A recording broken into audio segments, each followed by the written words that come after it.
টপিকের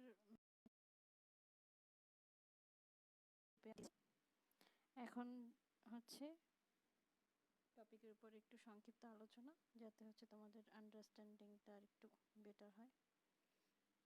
তো শুরুতেই দেখো, বিজনেস সাইকেল যে টার্মটা, এই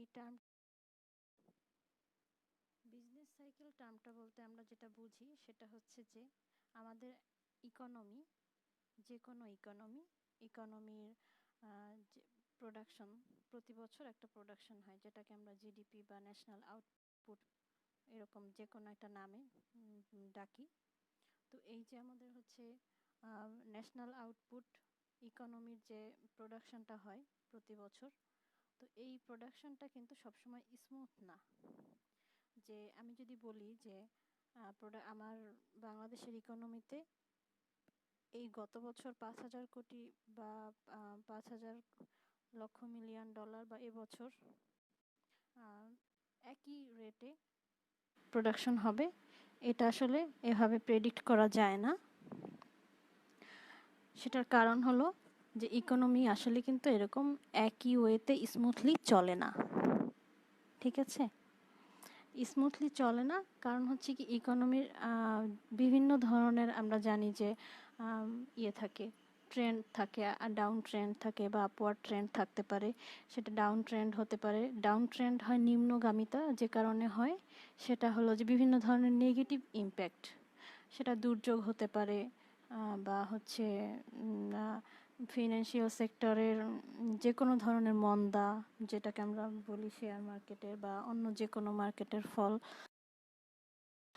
ডাউন ট্রেন্ড হতে পারে। আবার আপওয়ার্ড ট্রেন্ডও হতে পারে, হয়তো বা কোনো সেক্টরে প্রোডাকশন খুব ভালো হলো, কোনো সেক্টরে রেডিমেড গার্মেন্টস সেক্টরে আমাদের রেভিনিউ খুব ভালো আসলো। এরকম বিভিন্ন কারণে ইকোনমি কখনো কখনো যেটা হয় আপওয়ার্ড ট্রেন্ডে চলে, আবার ডাউন ট্রেন্ডেও চলে। তো এই যে ইকোনমির যে ফ্লাকচুয়েশনটা, এই ফ্লাকচুয়েশনটাকেই আমরা যে নামে ডাকি সেটা হলো বিজনেস সাইকেল। বিজনেস সাইকেল টার্মটা হচ্ছে আসলে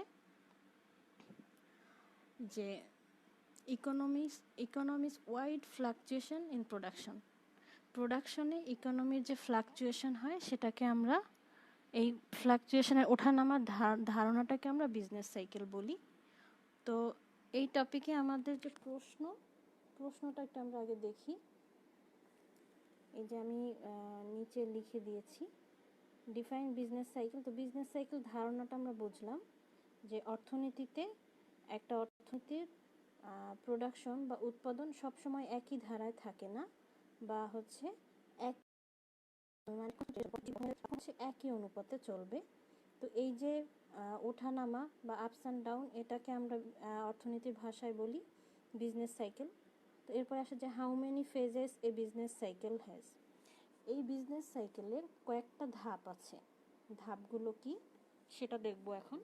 বিজনেস সাইকেলের 4টা ধাপ আছে, এই ধাপগুলোকে আমরা 4টা নাম দিই, 4 phases অফ বিজনেস সাইকেল। প্রথম ধাপটা দেখি একটু পিক, সেকেন্ড হচ্ছে trough, third expansion and fourth হচ্ছে কন্ট্রাকশন। এখন এটাকে যদি আমরা একটু দেখি, একটা গ্রাফে দেখি একটু, গ্রাফটা হচ্ছে যে আমার একটু বোর্ড নাই, আবার বোর্ডের ব্যবস্থাও করতে হচ্ছে, একটু সমস্যা, তারপর বোঝানোর চেষ্টা করছি আর কি। দেখো, আমরা একটা গ্রাফ, যে আমরা নর্মালি যে গ্রাফগুলো বোর্ডে আঁকি সেরকমই একটা গ্রাফ এঁকেছি। এক্স অ্যাক্সিসে আমরা টাইম ধরেছি, যেহেতু প্রোডাকশন, আমরা ইকোনমির প্রোডাকশন দেখব, তো প্রোডাকশন তো যে কোনো একটা নির্দিষ্ট টাইম পিরিয়ডের প্রোডাকশন দেখতে হবে, হয় 6 মাস অথবা 1 বছর। সাধারণত আমরা যে কোনো একটা ইকোনমি, ন্যাশনাল ইকোনমির প্রোডাকশন, জিডিপি বা ন্যাশনাল আউটপুট যা কিছু আমরা ইয়ারলি ক্যালকুলেট করি যেহেতু, তাহলে আমরা এখানে টাইম ধরলাম ইয়ার বেসিস, যে 5টা বা 7টা বছর। আর ওয়াই অ্যাক্সিসে আমরা যেটা ধরলাম সেটা হচ্ছে জিডিপি বা আউটপুট ওয়াই, এটাকে আমরা ন্যাশনাল আউটপুট কাউন্ট করলাম। তো দেখো, এই যে আমরা 4টা ফেজ দেখলাম, এই যে আঁকাবাঁকা লাইনটা, কার্ভ যেটা, এটা কিন্তু ওঠানামা করছে, এটা হচ্ছে আমাদের বিজনেস সাইকেল লাইন। আর এই যে আমরা স্ট্রেইট একটা লাইন দেখছি, এটাকে বলা হয় গ্রোথ ট্রেন্ড। আর এই ওঠানামা করে যে লাইনটা, আপস অ্যান্ড ডাউনস আছে, এটা হচ্ছে অ্যাকচুয়াল আমাদের গ্রোথ। এটাকে বলা হয় অ্যাকচুয়াল গ্রোথ, মানে ইকোনমি কখনো এই নিচে, একদম নিচে খুব খারাপ অবস্থায়, আবার কখনো এই পিকে উঠে গেছে, আবার নিচে নেমে গেছে। এই যে আমাদের ইকোনমিতে হচ্ছে আউটপুটের প্রোডাকশনের যে একটা ওঠা নামার যে একটা গতি, এটাকে আমরা হচ্ছে বলি বিজনেস সাইকেল লাইন। এটাই আমাদের অ্যাকচুয়াল গ্রোথ রিপ্রেজেন্ট করে। আর আমরা স্ট্রেট যে লাইনটা দেখছি, এটা মোটামুটি একটা অ্যাভারেজ, যে এই অ্যাকচুয়াল গ্রোথ বা বিজনেস সাইকেল লাইনের যতগুলো ভ্যালু আছে, সেই ভ্যালুগুলোর অ্যাভারেজ করলে যে লাইনটা পাই আমরা, সেই অ্যাভারেজ লাইনটা হচ্ছে গ্রোথ ট্রেন্ড। এটাকে আমরা একটা মানে ওভার দ্য একটা লম্বা সময়ের জন্য আমরা হচ্ছে যখন অনুমান করি যে আমাদের গ্রোথ ট্রেন্ডটা কেমন, মানুষ বলে না যে উন্নতির ধারাটা কেমন, তোমার পড়াশোনার অবস্থা কেমন যাচ্ছে গত কয়েক বছর, এরকম যখন বলা হয় তখন আমরা কি বলি যে এই যাচ্ছে এই ধারায়, হয়তো ভালো ধারায় অথবা খারাপ ধারায়। যে এই যে গ্রোথটাও হচ্ছে একটা আমরা অ্যাভারেজ ধারণা নিয়ে যখন বলি তখন এটাকে আমরা গ্রোথ ট্রেন্ড বলি। আর যখন হচ্ছে অ্যাকচুয়াল গ্রোথটা দেখাই যে আজকে 2020 সালে গ্রোথ এরকম, 19 সালে হয়তো এরকম ছিল, 18 সালে আর একটু কম ছিল, বা 20 সালের পরে 21 সালে হয়তো বা একটু কমতে পারে, আবার 22 সালে বাড়তে পারে। এভাবে যে এই প্রতি বছরের অ্যাকচুয়াল যে গ্রোথটা, এটাকে আমরা বলি হচ্ছে business cycle line. Business cycle লাইনটাই অ্যাকচুয়াল গ্রোথ দেখায়। তো আমরা হচ্ছে 4টা ফেজ চিনলাম। এখন বলা হয়েছে যে হাউ মেনি ফেজ আছে বিজনেস সাইকেল, এটাতে আমরা দেখলাম যে 4টা ফেজ আছে এই বিজনেস সাইকেলে। তো এই বিজনেস সাইকেলে যে 4টা ফেজ, এরা কিভাবে কাজ করে এবং কিভাবে ইকোনমিকে এবং বিজনেসকে ইমপ্যাক্ট করে, এটা একটু দেখতে হবে আমাদেরকে। এর আগে একটু দেখি যে এই পিক, ট্রাফ, এক্সপ্যানশন আর কন্ট্রাকশন পয়েন্টগুলো কোথায়। যখন ইকোনমি খুব ভালোভাবে পারফর্ম করে, মানে হাইয়েস্ট ডেভেলপমেন্ট এবং হাইয়েস্ট আউটপুট থাকে, তখন সেই অবস্থাটাকে আমরা পিক বলি। পিকের বাংলা হচ্ছে চূড়া, এটা হচ্ছে পিক। আবার যখন এখানেও এটা একটা পিক, এই একটা পিক, এই একটা পিক, আমাদের 2টা পিক দেখলাম। তো এই যখন পিক থেকে আমরা জানি যে আমাদের ইকোনমি সবসময় স্মুথলি চলবে না, খুব ঊর্ধ্বগতিতে চলছে তার মানেই যে সবসময় ঊর্ধ্বগতিতে চলবে তা নয়, এখান থেকে ফল করতে পারে যে কোনো কারণে। যেমন গত বছরই আমাদের জিডিপি, প্রোডাকশন সব কিছু খুব ভালো ছিল, কিন্তু এখন আমরা কিন্তু একটা প্যান্ডেমিক সিচুয়েশন পার করছি। তো দেখা যাচ্ছে কি যে সরকারের খরচ অনেক বেড়ে গেছে বিভিন্ন খাতে, স্বাস্থ্য খাতে এবং হচ্ছে আমাদের বিভিন্ন রিলিফ, প্রণোদনা এগুলো যে দিতে হচ্ছে, এই কারণে সরকারের কিন্তু একটা বিশাল ব্যয় বেড়ে গেছে। আবার যে লম্বা সময় ধরে লকডাউনের কারণে কি হচ্ছে, বিভিন্ন অফিস আদালত, প্রোডাকশন কারখানা বন্ধ থাকার কারণে প্রোডাকশন কম হচ্ছে। তো তাহলে কি এই পিক থেকে কিন্তু আমরা এখন নেমে যাচ্ছি। পিকটা হচ্ছে চূড়া, সর্বোচ্চ আউটপুট বা তোমার এক্সপেক্টেড হায়ার এক্সপেক্টেড লেভেল যেটাকে আমরা বলি। যখন এখান থেকে আমরা নেমে যাচ্ছি, এটাকে বলা হয় কন্ট্রাকশন, মানে সংকুচিত হওয়া। মানে আমাদের প্রোডাকশন কমছে, প্রোডাকশন কমলে সাথে সাথে কি হয়, প্রোডাকশন কমা মানে হচ্ছে কি আমাদের প্ল্যান্ট, ইন্ডাস্ট্রি, প্ল্যান্ট, অফিস, এই সব কিছু হচ্ছে কি এখানকার অ্যাক্টিভিটি কমে যায়। এবং কমে গেলে যেটা হয় যে মানে ইকোনমিটা সংকুচিত হয়ে আসে, এই সংকোচনটাকে বলা হয় কন্ট্রাকশন। তখন হচ্ছে জিডিপি, এই যেহেতু আমরা এই অ্যাক্সিসে জিডিপি ধরেছি, এখানে অনেক বড় একটা জিডিপি ছিল, যখন নামছে তখন কমে যাচ্ছে। এই কন্ট্রাকশনটা মানে হচ্ছে ইকোনমিটা সংকুচিত হচ্ছে। এরপরে দেখো এখানে আমরা ট্রাফ দেখছি, একটা পয়েন্ট, এই একটা পয়েন্ট আছে, এখানে একটা পয়েন্ট আছে, এখানে একটা পয়েন্ট আছে, এই প্রত্যেকটা পয়েন্টই হচ্ছে ট্রাফ, যেটা একদম তলানিতে থাকে। তো এই ট্রাফটাকে বলা হয়, ট্রাফ সিচুয়েশনটা হচ্ছে একদম ইকোনমি সংকুচিত হতে হতে যখন মন্দা অবস্থায় চলে যায়, মানে সরকার হচ্ছে ঋণে জর্জরিত হয়ে যায়, বিভিন্ন জায়গা থেকে ঋণ করতে হয়, তারপর হচ্ছে রাষ্ট্রীয় কোষাগারের ক্ষমতা হ্রাস পেতে থাকে, এরকম সিচুয়েশনটাকে বলা হয় হচ্ছে ট্রাফ। যখন সরকারকে অভ্যন্তরীণ এবং আন্তর্জাতিক ঋণের উপর নির্ভর করতে হয় ব্যাপক হারে, সেই সময়টা হচ্ছে ট্রাফ। তো এই ট্রাফ সিচুয়েশনে হচ্ছে ইকোনমি খুব খারাপ অবস্থা থাকে, সার্ভাইভালটাই হচ্ছে আমাদের তখন প্রায়োরিটি থাকে, যে ইকোনমির কি ডেভেলপমেন্ট হচ্ছে না হচ্ছে, ইনফ্রাস্ট্রাকচারাল ইনভেস্টমেন্ট, এই জিনিসগুলো তখন আর মাথায় আসে না, যে আমি ব্রিজ করলাম, কালভার্ট করলাম, বিল্ডিং করলাম, ইন্ডাস্ট্রি করলাম, এই জিনিসগুলো তখন আর মাথায় আসবে না। তখন মাথায় আসবে যে আমার দেশের মানুষকে বাঁচিয়ে রাখার যে একটা যে বিভিন্ন ইয়ের মাধ্যমে, বিভিন্ন ইনসেন্টিভের মাধ্যমে, যেমন ত্রাণ, তারপর হচ্ছে টাকা বরাদ্দ, এরকম বিভিন্নভাবে হচ্ছে মানুষের এক্সিস্টেন্সটাকে, সার্ভাইভালটাকে রক্ষা করাটাই হচ্ছে ট্রাফ সিচুয়েশনের মেইন অ্যাক্টিভিটিস। এখানে বেসিক্যালি তেমন কোনো ডেভেলপমেন্ট হয় না।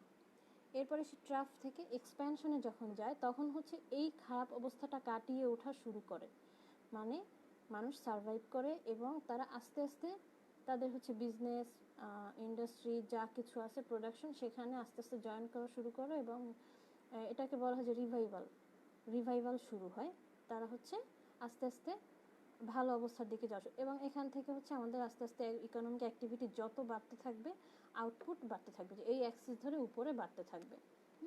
এখানে সময় বাড়বে, ইকোনমিক অ্যাক্টিভিটি বাড়বে এবং হচ্ছে এই অ্যাক্সিসে আমাদের জিডিপি বা আউটপুট বাড়তে থাকবে। এটা হচ্ছে এক্সপ্যানশনটা হচ্ছে ইকোনমির জন্য খুব ভালো।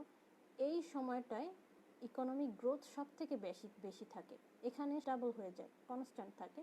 তো এই যে এটা এখানে যে খাড়া না, আমরা যখন একটা লাইনের, যখন একটা স্ট্রিপ যেটাকে খাড়া লাইন বলে, সেই লাইনের যখন আমরা ঢাল মাপা হয়, স্লোপ মাপি, সেইখানে সেটার ইনক্রিজিং রেটটা খুব বেশি থাকে।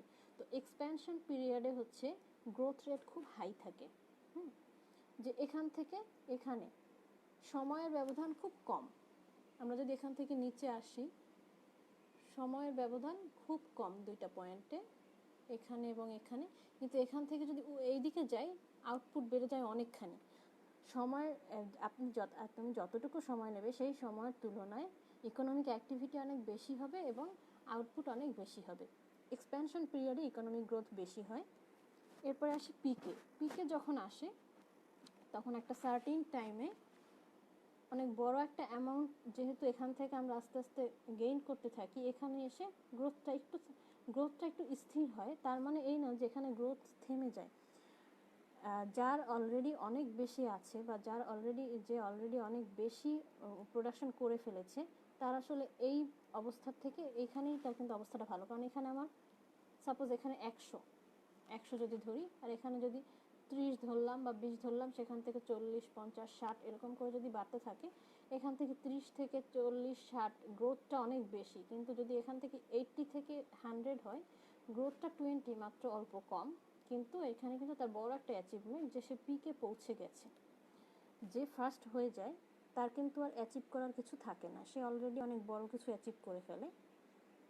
সো এখান থেকে ট্রাফ থেকে ওঠার সময় যে হচ্ছে কাজগুলো হয়, অ্যাক্টিভিটি, এটা হচ্ছে একটা র্যাপিড ইকোনমিক অ্যাক্টিভিটি এবং সেখানে অনেক বড় একটা গ্রোথ রেট থাকে। এবং পিকে আসলে গ্রোথ রেট আমরা যে নিউমেরিক্যাল ডিজিটে দেখি, হয়তো এখানে গ্রোথ রেট দেখলে মনে হবে 1%, 2%, কিন্তু এই 1%, 2%ই অনেক বেশি। যেমন মনে করো এইখানে এই পয়েন্টে যে আছে একটা স্টুডেন্ট, আমরা ধরলাম তার সিজিপিএ 3.5, এই পয়েন্টে যে আছে তার সিজিপিএ ধরলাম 3 পয়েন্ট, এখানে যে আছে সে 3.25, এখানে 3.80, এখানে 4, যার সিজিপিএ রাউন্ড 4, সে এখানে। এখন 3.8 থেকে যে 4-এ যাবে তার কিন্তু মনে হবে যে হ্যাঁ 0.20 তার সিজিপিএ ইনক্রিজ করেছে, এটা তো খুব কম, কিন্তু অ্যাকচুয়ালি তার তো আর এর থেকে বেশি ইমপ্রুভ করার হাতে নাই। সো এখান থেকে এই যে ইমপ্রুভমেন্টের রেট, এখান থেকে 3 পয়েন্ট থেকে একজন হঠাৎ করে 3.5 হয়ে গেলে তার ইমপ্রুভমেন্টের রেটটা অনেক বেশি, কিন্তু তার মানে এই নয় যে সে এখানে 0.5 ইমপ্রুভমেন্ট করেছে আর এখানে 0.2 ইমপ্রুভমেন্ট করেছে, তার ইমপ্রুভমেন্ট রেট কম আর তার বেশি। বিষয়টা আসলে এরকম না, সে তার ইমপ্রুভমেন্ট রেট কম হওয়ার পরেও সে তার থেকে কিন্তু ভালো অবস্থানে আছে। তো এখানে আমরা আরেকটা জিনিসটা বোঝার জন্য আরেকটা এক্সাম্পল দিতে পারি, যেমন হচ্ছে আমেরিকা, তারপর হচ্ছে চায়না, এইসব দেশের জিডিপি গ্রোথ রেট থাকে খুব কম, সিঙ্গেল ডিজিট, সেটাও খুব কম, 2%, 3%, এটাই হাইয়েস্ট রেট থাকে এদের। তার মানে এই না যে বাংলাদেশের যখন জিডিপি গ্রোথ রেট 8% বা 7.5 বা 8% বা 8-8-8-এর পরেও বেশি সামথিং কিছু থাকে, তার মানে এই না যে বাংলাদেশের থেকে আমেরিকা বা চায়নার গ্রোথ রেট কম, এটা না। তার মানে হচ্ছে বাংলাদেশ যে অবস্থায় আছে সেখান থেকে তার ইমপ্রুভমেন্ট করার অনেক সুযোগ আছে, যে তাকে আরও ইমপ্রুভমেন্ট করতে হবে, সে খারাপ অবস্থায় আছে। কিন্তু ইউএসএ আমেরিকার আসলে অ্যাচিভমেন্টের অনেক খুব বেশি বাকি নেই, সে অনেক বেশি অ্যাচিভমেন্ট করে ফেলেছে। তার কাছে যদি 1% 2% গ্রোথ রেট বাড়ে, তার মানে সেটা আমাদের 8% 7%-এর থেকেও অনেক হিউজ অ্যামাউন্ট। তো এই অবস্থাটাকে হচ্ছে আমরা বলি পিক। পিক থেকে আবার আমরা ফ্লাকচুয়েট করতে পারি যে কোনো সমস্যার কারণে, যেমন আমেরিকাতেই এখন প্যান্ডেমিক সিচুয়েশনের কারণে অনেক মানুষ জব হারিয়ে ফেলেছে। তো এখানে কি একটা আনএমপ্লয়মেন্ট তৈরি হয়েছে, যেহেতু হচ্ছে লকডাউনের কারণে বিভিন্ন জায়গায় আমরা দেখছি যে প্রোডাকশন ইন্ডাস্ট্রি প্ল্যান্ট বন্ধ হয়ে যাওয়ার কারণে প্রোডাকশন বন্ধ হয়ে গেছে। প্রোডাকশন বন্ধ হয়ে যাওয়া মানে হচ্ছে এই পিক থেকে তাদের ইকোনমিক অ্যাক্টিভিটি অফ হয়ে গেছে। অফ হয়ে যাওয়া মানে পিক থেকে কিন্তু আবার ফল করতে শুরু করা। এবং এখান থেকে আস্তে আস্তে আমরা আসলে জানি না যে এই প্যান্ডেমিক সিচুয়েশন শেষ হতে হতে কোন কোন দেশ এই ট্রাফে এসে পৌঁছাবে। অনেকে হয়তো এখান থেকেই রিকভারি করবে, যেমন চায়না হয়তো পিক থেকে একটু নামতে নামতেই রিকভারি করে ফেলছে। তার ট্রেন্ডটা হবে এখান থেকে আবার এখানে চলে যাবে, সে আর এদিকে নামবে না। আবার হচ্ছে অন্যান্য যে কান্ট্রিগুলো আছে, আমেরিকাতে প্রায় 2 কোটি মানুষের মতো বেকার হয়ে গেছে। তো এই মানুষগুলো কিন্তু হচ্ছে এখান থেকে একবার ট্রাফে নামতে শুরু করেছে। আবার যখন তারা জব পাওয়া শুরু করবে তখন হচ্ছে তাদের ইকোনমিক অ্যাক্টিভিটি বাড়বে, উপরের দিকে উঠতে থাকবে। তো এই হচ্ছে আমাদের টোটাল বিজনেস সাইকেল গ্রাফের যে 4টা ফেজের অ্যাক্টিভিটিস। তো আমরা একটু হচ্ছে এই 4টা ফেজ কখন কি হয় সেটা একটু দেখব।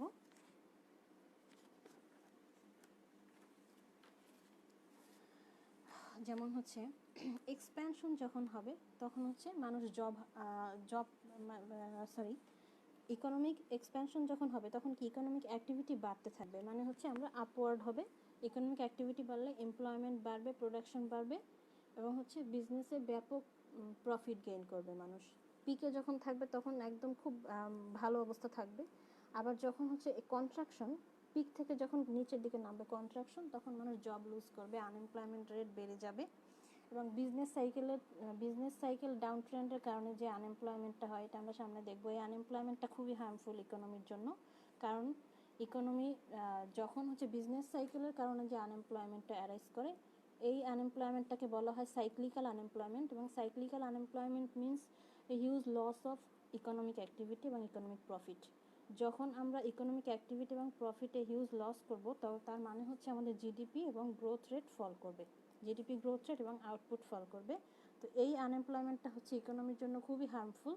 আমরা আনএমপ্লয়মেন্ট টপিকে যখন যাব তখন হচ্ছে আমরা আবার সেই বিভিন্ন টাইপ কী ধরনের আনএমপ্লয়মেন্ট কেন হয় সেগুলো দেখব। তো এই হচ্ছে আমাদের বিজনেস সাইকেলের আলোচনা। বিজনেস সাইকেল এখানে শেষ হচ্ছে। এরপর আমরা আরেকটা ছোট্ট একটা টপিক দেখব।